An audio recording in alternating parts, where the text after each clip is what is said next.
Hello friends, welcome to the podcast. This is the JRPG Report, and this will be episode 123 for your listening pleasure. We hope everyone is doing well out there in the dog days of summer, and one of the best time-tested, tried and true methods of getting through a hot summer is with a great long JRPG. If you're like myself, you've been doing that since your days of childhood, and some things just never change.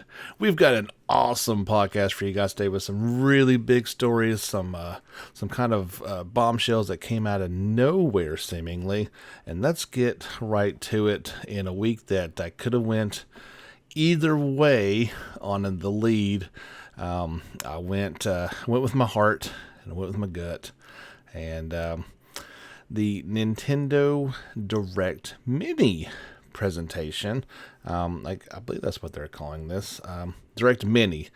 So they kind of do a spotlight on some of their developers now for the Nintendo Directs, and these have always been a source of a lot of information in the past pertaining to the games that we love so much. Well, this quote-unquote mini one, which is something they're going to be doing from now on, and there's more planned for this year, came out swinging. We knew there was going to be previously announced titles. That's what they had said was going to be highlighted. But we got a brand new announcement. So kind of leading up to this was a report that came out back on the 15th. So this was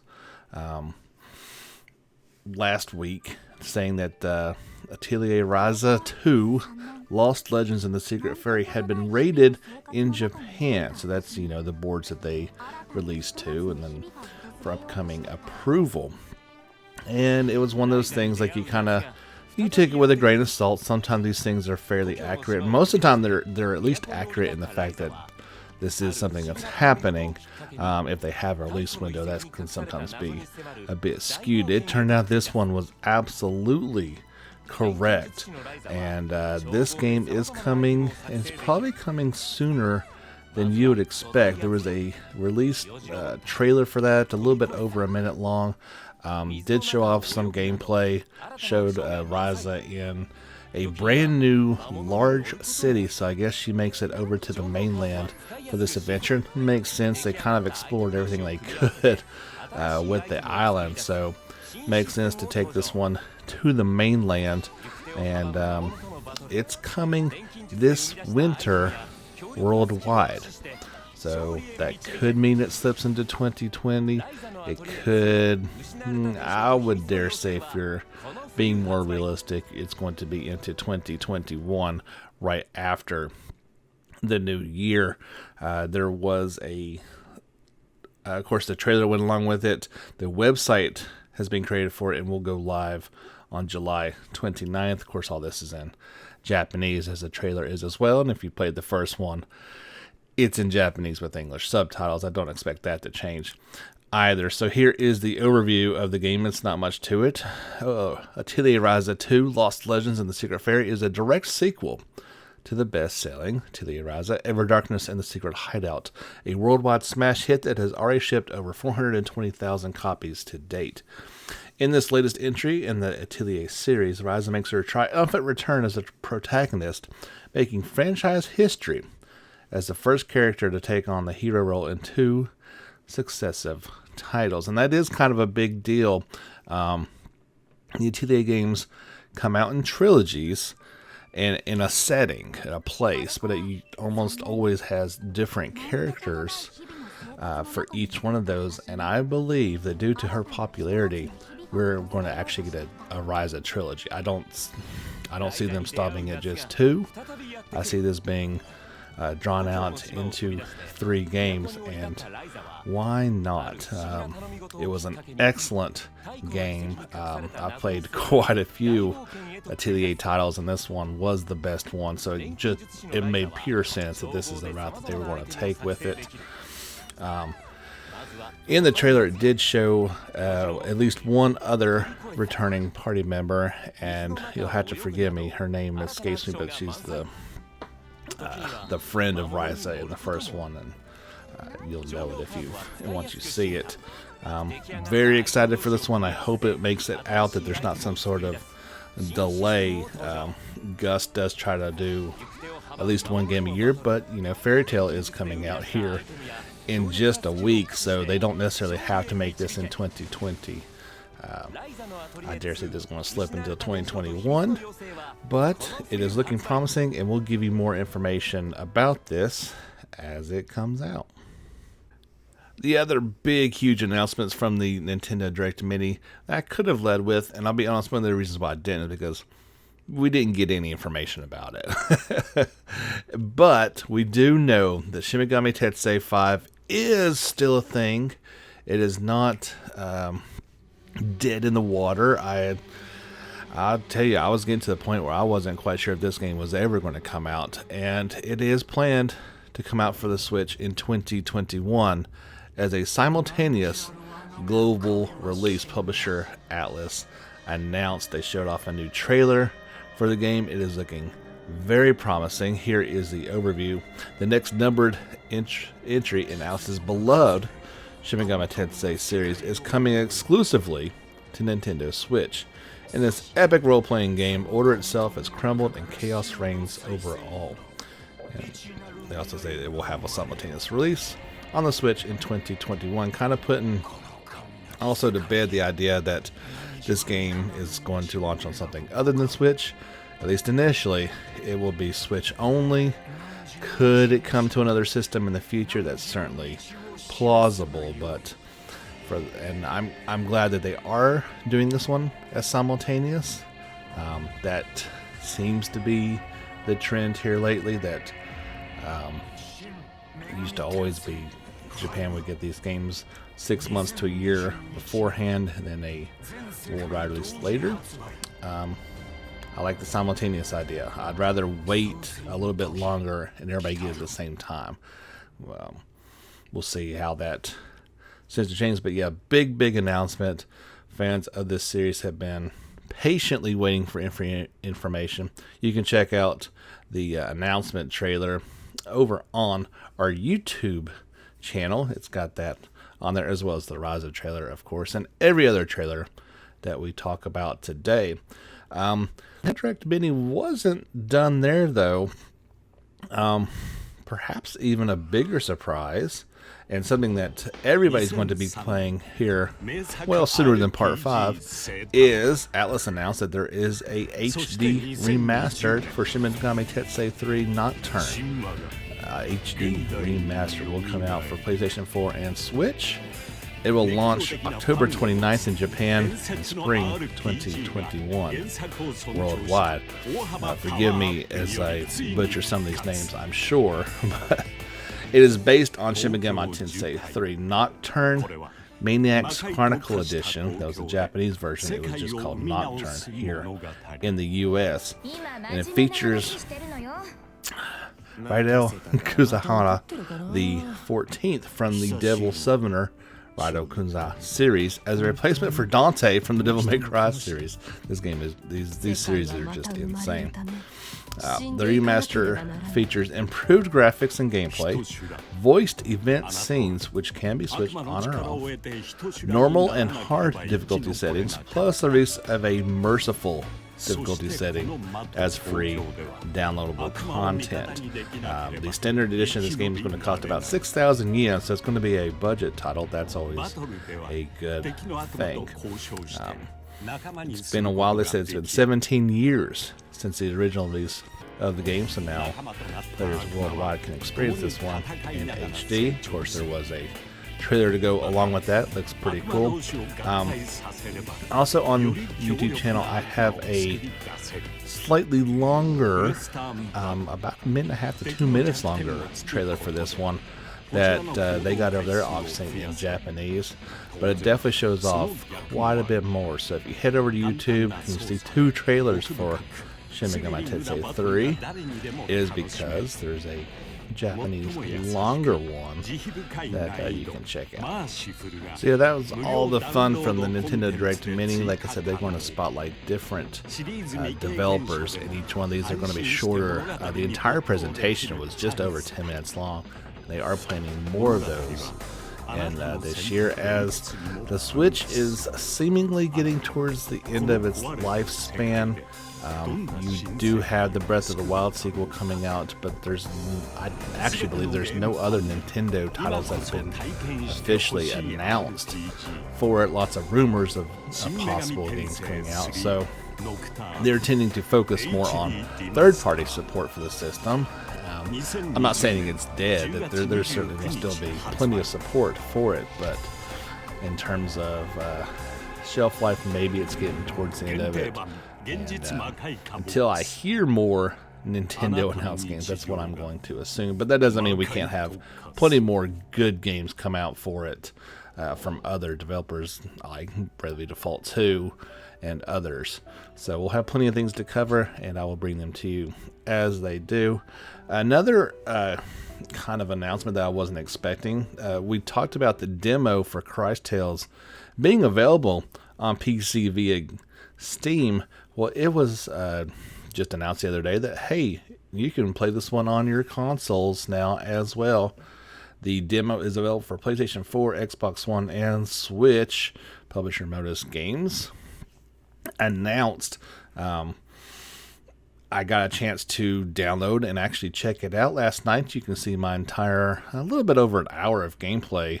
It includes, I don't know if it's the very beginning of the game, but it's certainly very near it, if not.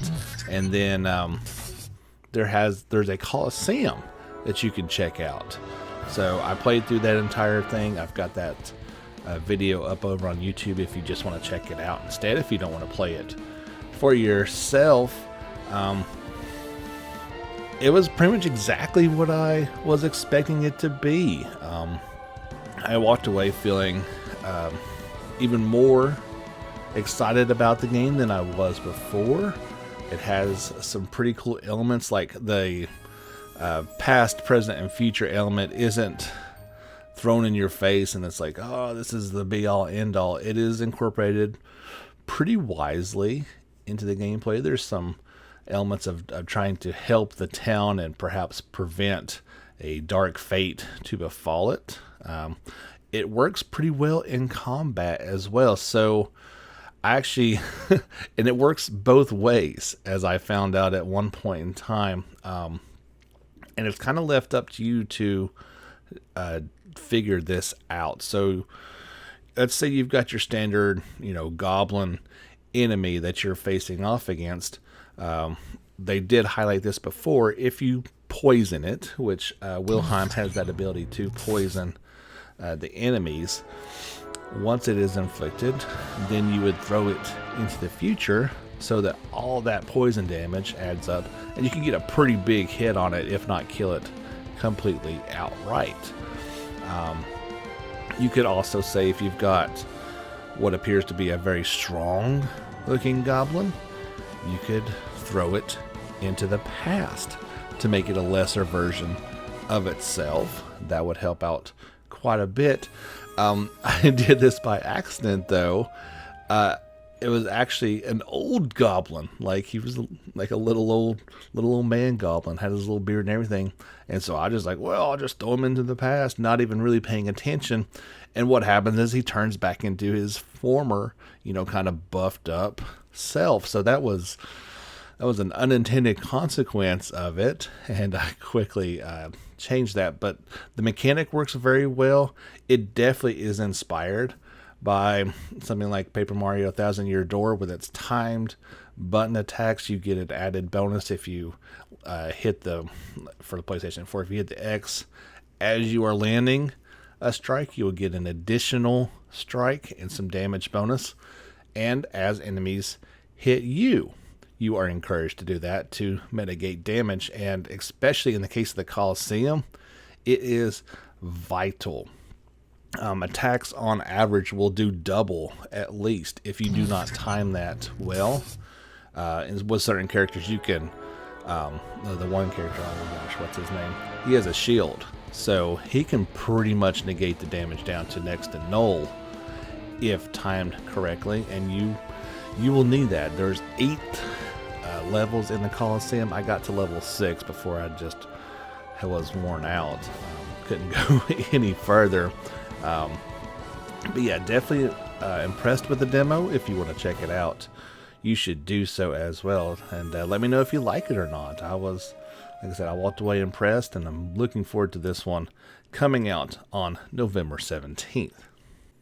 If you're looking for a game to play today, we're used to announcing delays here on the JRPG report, but Idea Factory International has actually moved up the PC / Steam version of Death End Request 2. It's been moved up a week, so it was supposed to come out on August 25th, and now you'll be able to get it on August the 28th. However, if you were getting this one on consoles, you still gotta wait. Out in North America, still on August 25th, and August the 28th in Europe. So yeah, always a good thing. I can recall every once in a while you'll get a slight bump up on a release date, but yeah, definitely more often than not you get the old delay. I mentioned that we're getting Fairy Tail here in just over a week on July 30th in Europe and Japan, July 31st in North America. If you're looking to see what this game really kind of looks like, I think I broke it down to about 40 minutes of gameplay for the game over on the YouTube channel, and this is featuring the voice actors for Laxus and Urza. So if you want to check that out, you can, and of course it's a Japanese version of it. I would have to imagine that's what we're going to get, so it's pretty cool. You can get a good sense for this game. I know a lot of people are excited for it, and I am as well, but just not going to be able to get it right at launch. Got some Legend of Heroes news for you guys. First, there was a soundtrack sampler mini put out for the Legend of Heroes Hajimari no Kiseki in Japan. This video has 6 tracks on it, and is The Destination of Fate, Kentotsu Gaju, Sword of Swords, and a bunch of other weird names. You've got 6 titles on there. You can check that out. That is actually a YouTube video, so you can go and check that out over on our YouTube page. A lot of people have been very interested to hear this one and how it sounds. It's a good way to experience this game without it being spoiled for you in any shape or form. There was also a article came out this past week that detailed the old members of Class 7 coming up for this game, so if you want to, you can check out that link and see how some of these characters that you saw, I'd say between Cold Steel 1 and this one, you're talking about a good 2 or 3 year span, so watch these characters grow up and then to who they were going to be. It also details some of the mini games coming out for this one, and some more about the variant rage system and True Bravery Quarter. You can check out those links if you really want to spoil yourself, or if you have already played Cold Steel 4, the import for that, then you'll be fine. But if you've not, you definitely want to watch where you step with this one. It could ruin some things for you. If you want to make your own game, you can on RPG Maker MZ. It will launch via Steam for PC on August the 20th for $79.99. Publisher Dengeki Games announced. It will support English, Japanese, French, Italian games made with its previous versions, so this one looks a little more robust and can do some fun things with it. I'll let you know if that's something I end up doing or not. We'll just have to wait and see. That seems like a pretty good spot to take a break. I've got a few more fun stories, including stuff on Final Fantasy VII Remake and that third interview for Final Fantasy IX with series director Hayuko Ito coming up here on the JRPG Report. Alright, welcome back, friends. Time for part 2 of this episode 123. By the way, my name is James Fisher. Thank you so much for tuning in this week and every week for all your JRPG news and developments. You can follow us on Facebook, give us a like there, follow us on Twitter for daily updates, and then I talk about all those stories in the podcast. And you can subscribe over on YouTube for daily JRPG videos featuring all the trailers we talk about here, as well as live streams, and then video versions of the podcast as well. If you are liking what you hear and see, give us a listener support option at the bottom of this podcast, or you can sign up on Patreon under JRPG Report. I would greatly appreciate that, of course. There's a game I'm not super familiar with. It just came out today, so I'm still kind of absorbing everything and learning a bit about it. I think it was over a year ago, some former Square Enix employees kind of broke off and they wanted to do their own thing, and they started Type Moon Studio BB. Director Kazuya Nanu and some of his friends started this company, and one of the first ones I've seen out of them is going to be called Fate Extra Remake. This series has been going on for a while. This one is called Fate Extra Record, and it is a remake of a game I think about 10 years old, and this was just announced. I kind of looked at it. It looks like it has all those JRPG staples, so we're going to go with it as being something worthy of your time. The battle system does look a little bit different, where there are input commands that you gain and then can use in battle, so kind of a different version on that. We'll have to wait and see how well that works out, but here's some of the details about it. In Fate Extra Record, the protagonist speaks. There are both male and female voice options, as well as the option to turn voices off. He said for those asking for a Steam version, he couldn't confirm it, but he does want to reach a wide audience, so you can probably expect that to come about. As of right now, it's just been announced for PS4, which I do believe. They're also considering doing full voiceover for the Bob Master. They're not sure yet. Development on this game started about a half year ago. The battle system has been completely redone. The reason for the original had a rock, paper, scissors battle system was because they wanted to have servants battle it out in case of a tie. Now the battle system is a deck build style system in which commands flow in randomly each turn. And you have to determine which is best for that turn while avoiding damage. For each battle you win, you get a new command. There are new monsters, and all scenes from the original game will record. Okay, this actually says platforms release date have yet to be announced. I mean, this looks like a PlayStation 4 game, so I'll just wait and see. If you want to check it out for yourself, I've got not only this story linked, but I've got the trailer over on the YouTube channel. You can check it out and see. There was a live stream that this was kind of announced during the Fate Extra 10th anniversary. It's about 50 minutes long. You can check that out if you would like in its entirety, and that'll kind of show you a little bit more of what the game is all about. Got some news on the Genshin Impact front. They have actually said that this game will launch for PC, iOS, and Android before October. Publisher and developer MiHoYo announced. Additionally, they announced that they will hold a second closed beta test for the PlayStation 4 version beginning July 30th in order to ensure a smoother, high-quality experience. Due to, quote, limitations on test platforms and server regions, it will only be available to certain portions of the applicants for it. Yeah, I definitely noticed some issues with the game. Obviously, that's, like I said before, that's why it was a beta and meant to test things. So that's interesting that they announced that the PC, iOS, and Android will launch before October, but that seems to leave out PlayStation 4.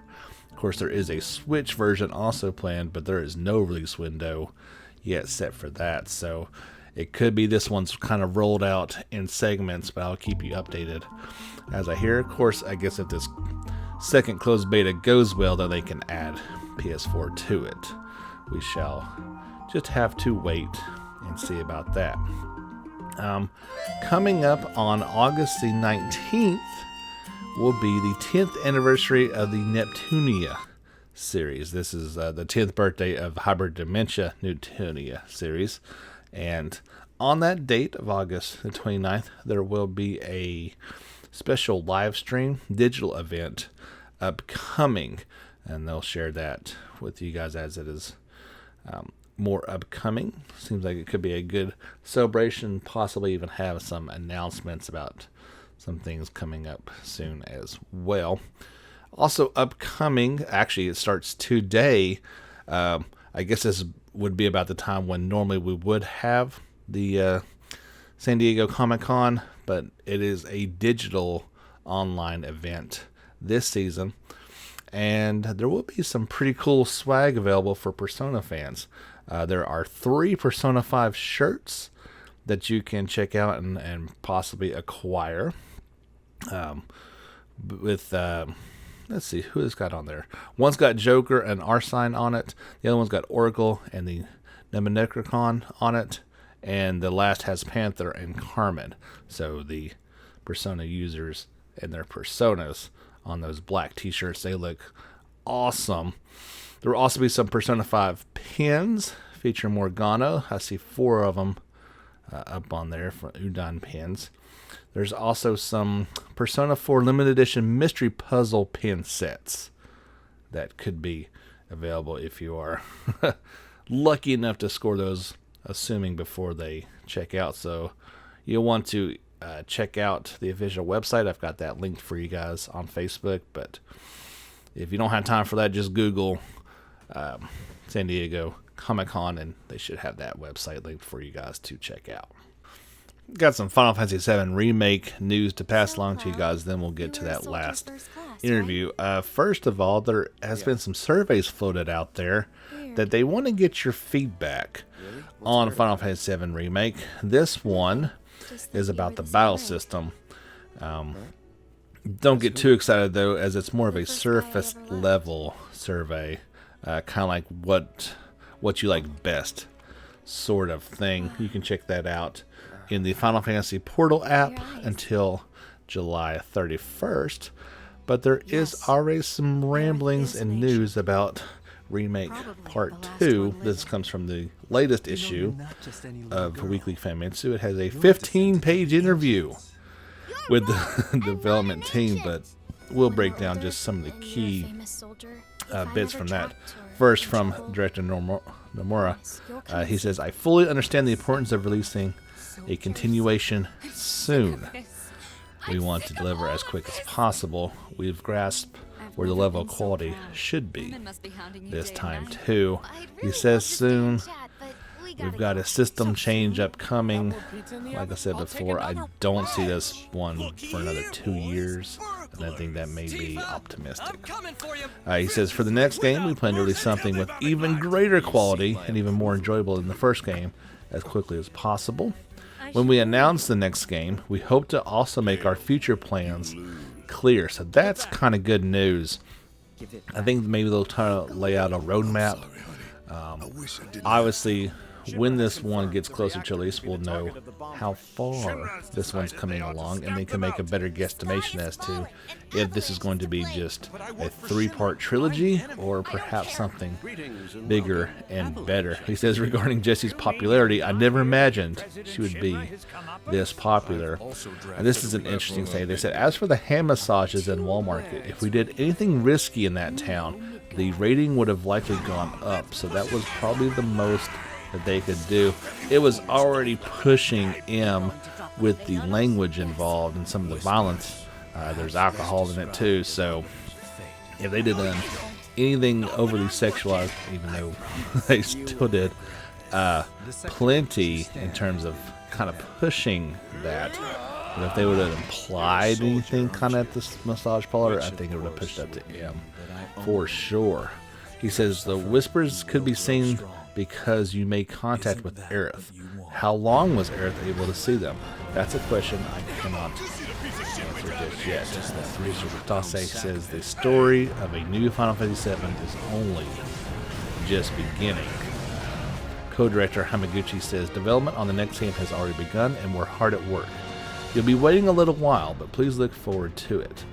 And I like this idea. He says feedback from fans who want to use classic mode at normal difficulty will be kept in mind for future. I would definitely prefer that. I won't get into that too much. There are some senses of and spoiler in that, so I'll just say Nobuyu Uematsu says, he says Hollow is the first song I made while playing guitar. That's incredible to consider how great of a musician that he is. Nojima, the scenario director, says the Final Fantasy series is a series that always teaches a challenge and change. He said Final Fantasy VII Remake is no exception. The sound director says doing the voice work for several languages at once for a worldwide release was very tough in the final stages of development. He says, between us, we just made it before the deadline. I am not surprised about that. The music supervisor says something interesting. He says, although we had the idea of going silent and background music free to invoke a sense of realism, I'm assuming like while down the slums or something like that, we decided to have constant sound like the original Final Fantasy VII. I can see how they could have went either way with that. That would have made things a little more interesting, but it would not have been accurate to the original vision for sure. So we've got some things to look forward to in this one. We'll be reporting on this one for a while, so stay tuned for the next couple of years about Final Fantasy Remake Part 2 coming sometime. And we'll wind up with the final interview from Final Fantasy VII Portal, Final Fantasy IX Portal Sites. 3-part interview. We did the first 2 parts on our Sunday special this past week, so I invite you to go back and check those out. Perhaps you could even pause and go and check those out, and then you can check these out, although I don't think the order really matters. I would have loved to have done these all at once, but I can't control release dates. So I'll go through this one a little bit more quickly, as they do ask the same questions basically for each one of them. It's just their different responses. So here we go. He says, we often hear the phrase returning roots when it comes to Final Fantasy IX. Was that the direction for the game present before development started? And this is, of course, with game director Hayuki Aito. He says, I often get hounded by the questions like, what's the concept for this game? And I honestly want to respond with those and respond to that. I said, who said there was going to be a concept? But alas, in the adult world, there are some things that can't be avoided. So yes, the hard to define phrase returning to roots was in place beforehand. What I mean by hard to define is exactly what roots we'd be returning to also wasn't clear. Obviously, the roots of the series are Final Fantasy I. So, do we make another game like Final Fantasy I?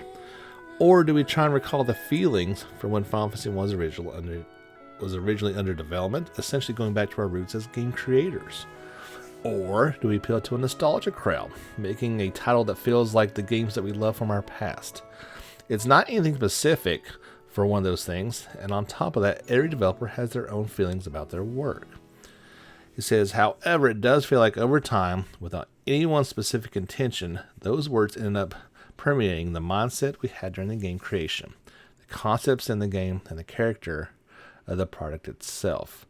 Also, the highly deductive matters of what it really means to be human, what role circumstances play, consideration for others, kindness, hatred. I think all of those concepts were reflected in the game. In other words, I think that perhaps getting back to the true nature of things is what Return to Roots could have meant in this case. That might be the overarching theme of Final Fantasy IX. And then he says, now, what was that question again? So I'm glad that he had some fun with this one. They ask about Uematsu's compositions for the game. He says, what are in particular songs that stand out in your memory? He says, of course, the main theme. Sometimes portrayed by a simple electronic melody, other times performed with the whole orchestra, repeated at exhaust from the very first Final Fantasy title and still used today. You know you're a fan of the game when the main series theme comes on. It's my favorite song, so when I'm in doing work for Final Fantasy, it's playing endlessly in my head, or at least that's what I'd like to happen. He says, have you any thoughts about working on Final Fantasy 9, or words for the many people who continue to love it to this day? He answers, I feel a great sense of pride in knowing that even 20 years after its release, Final Fantasy 9 continues to be a well-loved title. I'm of the opinion that a game isn't complete when it's out on shelves for sale, but rather when the fans have played it and found it to be fun and interesting. Thank you all so much for keeping the memory of Final Fantasy 9 alive all these years. I hope you'll continue to be fans of Zidane and the other characters and the game itself for years to come. Well, that wasn't very long. None of those were. When I originally had the idea to do that as the Sunday special, I thought, oh, sure, this will be a nice long episode, and it end up being our shortest one ever, and it still would have been the shortest one, even if we'd have had all 3 parts. But Final Fantasy IX has a special place in my heart. I greatly enjoyed its quote-unquote returning to roots aspect, and I know a lot of you guys did as well. So that's going to wrap it up for episode 123. Thank you so much for listening, and we'll be back on Sunday. I don't know what we're doing this Sunday, but I'll think of something for sure. And of course, we'll be back next Wednesday with another great weekly podcast. But until then, guys, get back out there and level up.